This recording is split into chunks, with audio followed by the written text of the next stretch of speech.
Hello everybody, it's Vertical Sandwich. Welcome back to Book Reviews. Sorry about the goofy hat, but I'm having a horrible hair day. And, hats, the traditional fix for bad hair days. How's this gonna work? Can I do this? Is this... Meh. Whatever, it's not gonna do what I want it to do, but, like, it's neither is my hair. So it's only gonna be a guy who doesn't take care of his hair. This is what you're gonna get. So, okay. So today we are going to start a trilogy, the Remembrance of Earth's Past trilogy. Now, that starts with the 2015 Hugo Award winner, The Three-Body Problem, by Cixin Liu. Out of respect for the author, I made sure to write down the pronunciation of the author's name. Now, there's a lot of stuff. This book is, to my knowledge, the only book that won the Hugo Award that was written in a foreign language and then translated. Therefore, Ken Liu is listed on the award as well as the translator. So the first and third book in the series were translated by Ken Liu, and then the third book was, or the second book was translated by, one second, Joel Masterson. Or Martinson? So, and we'll talk about a little bit about that. So there are some things about this. So first off, I'm not going to bother with talking about, there actually is, if I remember to link it, there's a nice YouTube video about Chinese family names and naming conventions and pronunciations. And out of respect for the author, I made it a point to get a pronunciation for the author's name, as I just try to do whenever there's a question in my mind. Now, I'm not going to worry too much about those kind of things. What I will say is this. I don't know anything about Chinese naming conventions, but they didn't seem to be problematic for distinguishing which character is which in this novel. Whereas if we were talking about Russian naming conventions, they can be a little different. Like, they can cause some real... If you ever read Dostoevsky, like, read Crime and Punishment, and you'll know that you have to, like, literally keep track of people's names because of the way they change the way they refer to people. But that's neither here nor there for the three-body problem. There's a lot of stuff we have to talk about. These reviews ended up being last because they're some of the last ones because they're the most complicated reviews. The three-body problem. Oh, wait a minute. Now, is something else about like translation and stuff? Like, I don't think so. So the three-body problem is a problem in orbital mechanics, right? And the idea is this: if you have two bodies in space with a force acting on them, let's just go with gravity. Let's just pretend gravity is the only force occupying, these two. You can write an equation, like a standard equation, apparently. This is my understanding, and I might be wrong. And if I'm wrong, I guess you can put it in the comments, but, like, just realize this is a book review and not a maths thing. Or a math thing, depending on how you want to... I'm catering to the Brits and the Aussies by saying maths. Here in the States, we say math. But, you can write a standard equation, right? Like, x blah, blah, blah, mass, blah, blah. They're actually, like, I think the standard gravity equation is 4 to kind of, and, like, force and figure out these things. And when you add a third body, it becomes far more convoluted. Not unsolvable, but kind of tricky to solve in a general way. I don't know if it's actually, like, so there are solutions to the three-body problem. There are hundreds of solutions. But some systems apparently result in unpredictable behavior, right? So the biggest example, the most everyday example for everybody of the three-body problem is the sun and the earth and the moon. So the sun is pulling on the earth as the earth revolves around the sun. The moon is pulling on the earth. The sun is pulling on the moon, and it creates this thing. Now, in some systems, those things become very, very bizarre, and can seem. It might even be an open-ended question whether or not certain systems have, cycles. or whether or not they're chaos, they're just pure chaos. And there's an n-body problem in physics as well, where, you know, like a 4-body problem and a 5-body problem, they're all subsets of this kind of n-body problem. There's a Wikipedia page on the 3-body problem, and you can read it if you want to just get in, if those are the kind of things, if orbital mechanics are your deal. They're not mine at all. I like, let's go with maths. I like maths as a hobby, as a peripheral interest, but I don't have any training in it. So, and that's the idea. That's where this this book gets its title, right? And it's a kind of recurring theme through the series, although it's far less present in the second and third book. So let's just read the back cover. With the 3-body problem, English-speaking readers got their first chance to experience the multiple award-winning and best-selling 3-body trilogy by China's most beloved science fiction author, Cixin Liu. Now, the opening volume of the series is available in paperback for the first time. Set against the backdrop of China's Cultural Revolution, a secret military project sends signals into space to establish contact with aliens. An alien civilization on the brink of destruction captures the signal and plans to invade Earth. Meanwhile, on Earth, different camps start forming, planning to either welcome the superior beings and help them take over a world seen as corrupt or to fight against the invasion. The result is a science fiction masterpiece of enormous scope and vision. Now, also, another thing that you have to understand, or that we have to talk about the 3-body problem, how did I manage to get the one little bit of sunlight in this entire area? Can I move back, maybe? Maybe that would be better. One of the things that we have to talk about with this book is we have to talk about the idea of the Chinese Cultural Revolution. Another thing that I'm kind of lacking in my general understanding of. But what I understand about it, what a little bit of research told me about it, is that it was an effort by Mao and to revitalize the culture of China by expunging capitalist and Western elements. And that he mobilized students and workers to fight, and hundreds of thousands of people lost their lives as a result. So it happened in the 60s into the 70s, and so that's another. It's a little bit of a fact that, you know, helps kind of with this. And so the idea of this is that the main character of this novel is I cannot I need to find Yi Wenji. So she is a daughter of an astrophysicist, and she watches, when she's a young girl, she's a teenager, she watches her father get killed by this revolution, and it embitters her. And then she's sent to a work camp because of her political ideologies. And at that work camp, a friend convinces her to write a report about subversive literature and then turns her in. So she ends up in a prison. And from the prison, she is recruited into a secret government agency that, and she ends up through kind of, well, the passage we're going to read is about that. Is about kind of her ending up at Red Coast, the secret project. Yi wasn't given a job immediately upon entering Red Coast base. Under the watchful eyes of a security guard, she was only allowed to perform a few technical tasks. Back when she was still a second year in college, Yi had already known the professor who would end up being her thesis advisor.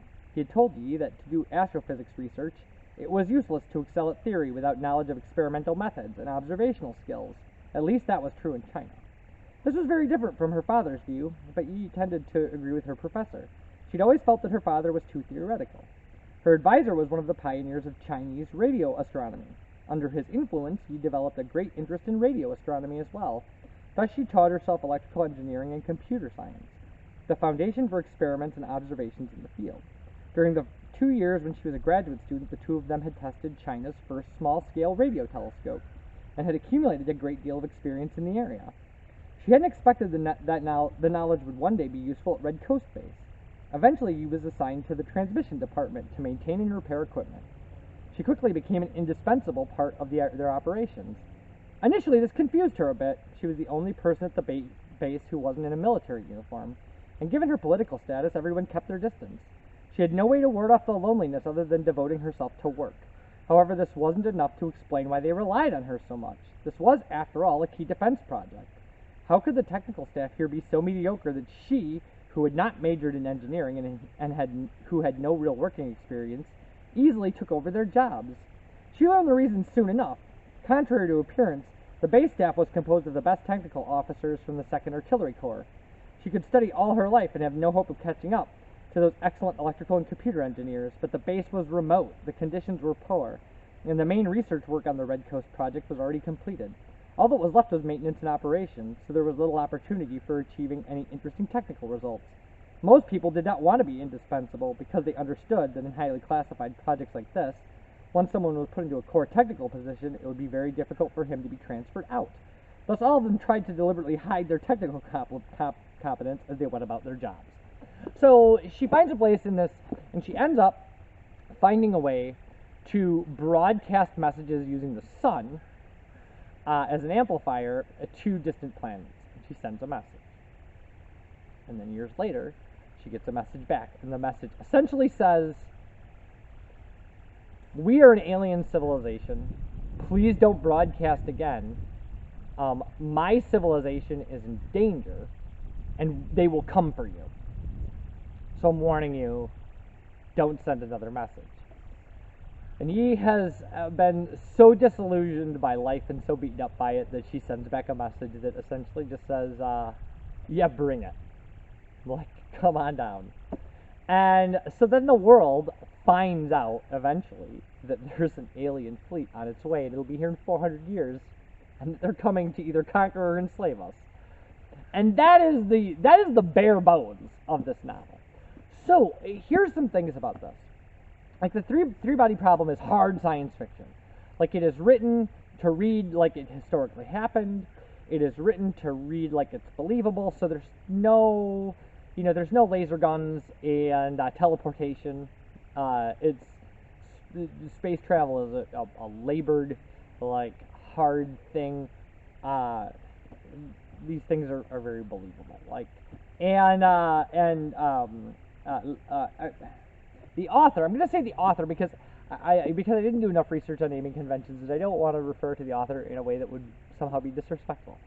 So, the author does a very good job of conveying that. The novel comes across as a little dry because of that, but what it is very rich in is the idea of somebody living through and being damaged by the Cultural Revolution, which for me as an American is a thing that's hard for me to wrap my head around. I mean, I've lived in a country that for, hundreds of years, people have, like, one of the things when I was thinking about this for an earlier version of this review that failed because of loss of sunlight, one of the things that I was thinking about is that as Americans, we've never really had to take our government very seriously, right? Like, you can just kind of roll your eyes at it and just be like, well, that's the government for you. And a lot of people elsewhere in the world have never been in that situation or have been in opposite situations. Like, if you read, and that's one of the interesting things about this type of literature. It's one of the things that makes the novel Darkness at Noon great, even though I didn't like particularly Darkness at Noon. It's a well-regarded classic piece of literature, also written in translation, that is about Stalin's purges in the Soviet Union. And it's just about people being drug out of their bed in the middle of the night. And you just go, oh, I can't relate to that at all. Like, at all. Whereas that's not true for a lot of the world. I mean, there are people alive who obviously lived in Europe through World War II, and obviously, the kind of the Eastern European regimes, and then some of the stuff that happened in East Asia, and then not to mention there are things like the one that always blows my mind is the one that just amazes me is the Khmer Rouge revolution in the 70s. I think it's the late 60s and 70s in Cambodia, where it was an anti-intellectual revolution and people were killed for wearing glasses because they figured if you were wearing glasses you needed them to read. And you just go like, I can't wrap my head around what a life like that has to be like, right? Like what a life where you have to think about everything you say to the people around you, and whether or not people see you doing certain things, or whether or not, if you look at things the wrong way, like you look at something approvingly and then just go like, oh man, that really, wow. It's a hard thing because, like, obviously there are consequences for political thought and action in the States here, but not in the same way that, like the consequence might be that, like, I don't agree with my cousin because he's like a huge X supporter and I'm a huge Y supporter, or maybe like, but I mean it's not like nobody's coming for me in the middle of the night, right? And that's and the author of this book does that really well. Like, it gives you this kind of sense of what it's like to be somebody whose humanity is devalued, right? Who has to live their life thinking about being an object oriented towards survival rather than a person who's trying to fill their life with joy. There's somebody who is just trying to keep the things around them normalized enough that they don't have to learn. And that's, I mean, it's really kind of nuts. And then what happens is, so this is written like a little later. It's written in a series of flashbacks, and then kind of the discovery of this alien fleet, and then its identification by things like telescope and stuff, and then the fact that the people on Earth start factions. Like, some people start advocating for huge military build-up to try to fight. Some people start advocating for things like escaping the planet. Some people start covertly working to facilitate the arrival of these aliens, because they figure they'll be in their good graces then. And then it becomes a political issue on Earth that this stuff is happening. So that's what this novel is about. Now, I should say, the reason the novel is called The Three-Body Problem is because the aliens that are contacted are called Trisolarians, and the reason is their solar system has 3 suns, and those 3 suns have destroyed every planet in the solar system but their own. And sometimes the suns do things like pull the planet so close that they burn everything on the surface. Sometimes the gravity gets so intense that it just pulls things off of the planet. And so they've developed a biology that allows them to kind of hibernate and avoid these kind of hazards. But what they're trying to do is they're desperately trying to solve the 3-body problem, because then they can predict the end of their own planet, whether or not that's going to happen, and if it is, when. So that's this novel, and there's just a lot. And when we get into the next novel, there's going to be a lot as well, because to read this novel right requires a little bit of research. You have to be aware of the history that's involved, but you also have to be aware of the kind of physical problems, or the science problems that are involved. So, it's a good book. Here's the thing. So this book is 400 pages, and like, this is what the formatting looks like. I've been forgetting to do this a lot lately. So, but it is a kind of dry read. I mean, there isn't a lot of kind of wonderful action and things like that. It's very. But here's the thing that you need to know about the 3-body problem. It's a Hugo Award winner, 2015. And I don't know if I can tell you that I necessarily, because it is kind of dry. I don't know if I necessarily can tell you that, like, the 3-body problem is an amazing, like, wonderful piece of thing that you just absolutely have to read. But I will tell you this: you absolutely should read the 3-body problem so that you can read its sequel, because its sequel is amazing. It's so good. So when we come back, we'll be talking about the sequel to this, Book 2 of the Remembrance of Earth Past series. So I will see you for that. Bye, everybody.